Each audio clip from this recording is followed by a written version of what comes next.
Hi, Father Bierce. It's great to be here in Harbor Springs this afternoon. Thank you for inviting me to the parish from the diocesan offices in Gaylord. The occasion is a very important one and near and dear to my heart in particular, because we're here to present to you a book that the staff and clergy at the diocese created. So without further ado, I present to you the book entitled The Students of Holy Childhood School, Harbor Springs, Michigan, 1885 to 1988. This was compiled by the diocesan staff and clergy from the records about the school that we hold in our archives. And in particular, it's like a yearbook. It's like a 103-year yearbook. It lists each school year, and it gives the names of each student who was enrolled that school year. And for 60 to 70 of those years, it's actually a copy of the original records. So the longhand of the sisters who recorded in a ledger, who was there. Where we didn't have such ledgers then from the enrollment cards, we created and typed up the list for the other years. So now we're going right into the actual handwriting of the sisters. Right, this is the first year that the School Sisters of Notre Dame, when the school reopened, 1886. It'll tell you the number of boys, girls, and then the number of day students, these being the boarding students, and then the total who were there, and the beginning and ending of the school year. You can see they went to July 10th, so. Oh, wow. Yeah, but they started a little late. November 7th. Yeah. You can see at this point we're up to the 48th school year in 1933-34. And the total enrollment fluctuates as well. It's really high in the late 1800s, like 239 one year. Wow. And then it's high again right after World War II in the 40s. By now, we're to the 50s and 60s, the typewriter has been invented. And so the handwriting is gone. I think these are the boarding students, and then the day students, there wasn't a separate list, so we created it. So there's almost a change now between boarding kids and daytime kids. Yes. The daytime kids are now actually in larger numbers to the boarding schools. Right.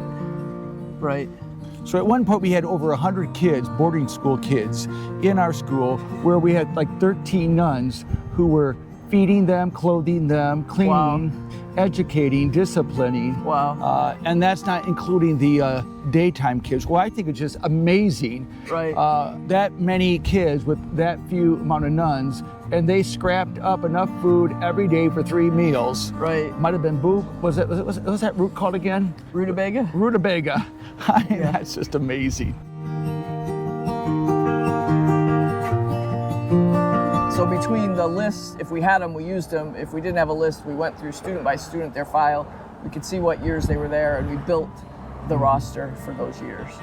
So, and checked our work twice because it's very detailed to go through all that. I know a lot of work went into this book, and I'm really just appreciative that we do have a copy now, and that is something that I know a lot of people have been asking more and more about what has occurred. Right. And I think, again, that to give people more of a sense of mission and purpose that our school had, it's going to go into a lot to those who are the young people of today. Right. And understanding the history and the background and the mission and purpose. That also things were different back then. The way that we educated back then was a lot different than how we educated now. And I think that's just a growing understanding that people have not the best of, concept of that area. Yeah, and I just love the fact that people always talk about the school like as a large thing, an operation, if you will, an entity.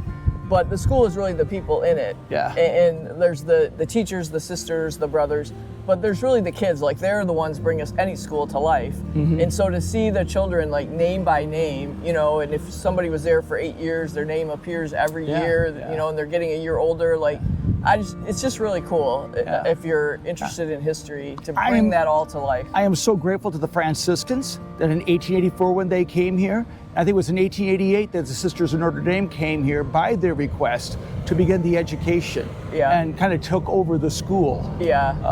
And with our euphoria, at least mine, of being a chancellor, this kind of thing is right up my alley, if you will.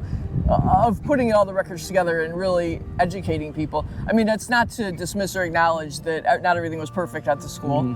It doesn't have a nice blue cover to kind of cover up the experiences people had. Some had by admittedly terrible experiences, that and others had wonderful. Yeah. So this isn't about getting into the experiences, good and bad, or what they ate, or how they worked or were taught, which are different stories that could be told. But for this one, it's just regardless of that, who were the children who went here? They were people. And even though we didn't know them, the Good Samaritan, he didn't know the guy laying on the ground either, and he stopped to help. Yeah. So we don't know any of these personally, but we decided to stop to help them by helping their families understand that history and putting the book together.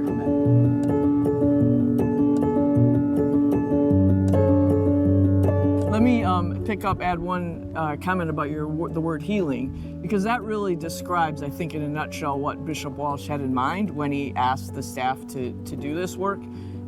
He wanted to provide this information, the enrollment information, to the Native American tribes in northern Michigan, whose descendants would have frequently been students at the school. So we actually indeed did that.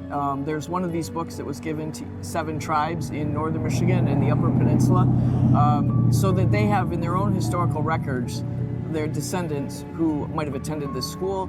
That way family members can get a sense for it and see it firsthand, the records of who was there, and maybe siblings they had never heard about, if going back to the late 1800s or even early 1800s. So we did that last summer, and it's settled in, I think, with the tribes.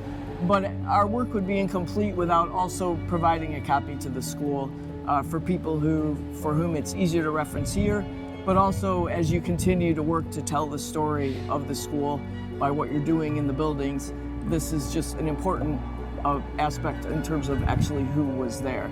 My favorite story is when people have asked us about their family members who might have gone to the school, is when the mom and the dad both went to the school. They met, on the playground, if you will, and then eventually got married, and now we've got their children, asking about it. It's just very rewarding to assist those families, and I certainly hope that the parish will derive the enjoyment from helping people as they move forward in their family history.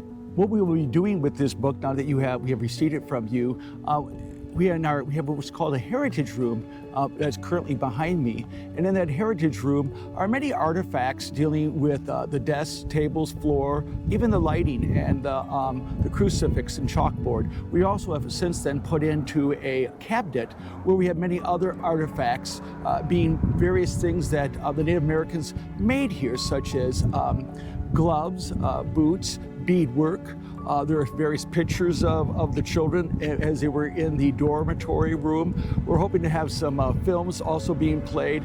It's really coming to become hopefully, as I've mentioned, a place of healing, a place of education, a place where people can come in and say, I know that person, and who was that person? And we are really trying to put together that person. That person, right? All these things that took place. We are meeting so many people who have come to Harbor Springs to look at what we have in our heritage room. And this is a piece that I think will just be like one of those centerpieces that will connect so many people together who maybe lost contact with others, and will give them an opportunity of, one, looking at pictures, viewing names, and just reliving memories. And I think that's the healing, that's the part of the sharing, and that's part of what, as Catholics, that's what we're about. We want to bring people closer to God and in that contact with the Lord. And this has always been our mission, bring people to Jesus. To that end, so there's a dedication in the book by Bishop Walsh, and he dedicates it to each child who attended school here in New La Croche, whether it was boarding school, day school. And he says I'm paraphrasing, but God remembers each one of you, whether you are still alive or have moved on. But God remembers each one of you, and so do I. And in his words, I want to acknowledge all of you who participated in the life of this school. There's many, many stories, and maybe there was a lot of kids and you felt like you got lost in the numbers at the time, but it's never too late to acknowledge you one by one, name by name, person by person, and he just thought that was important to do, and so hence the book.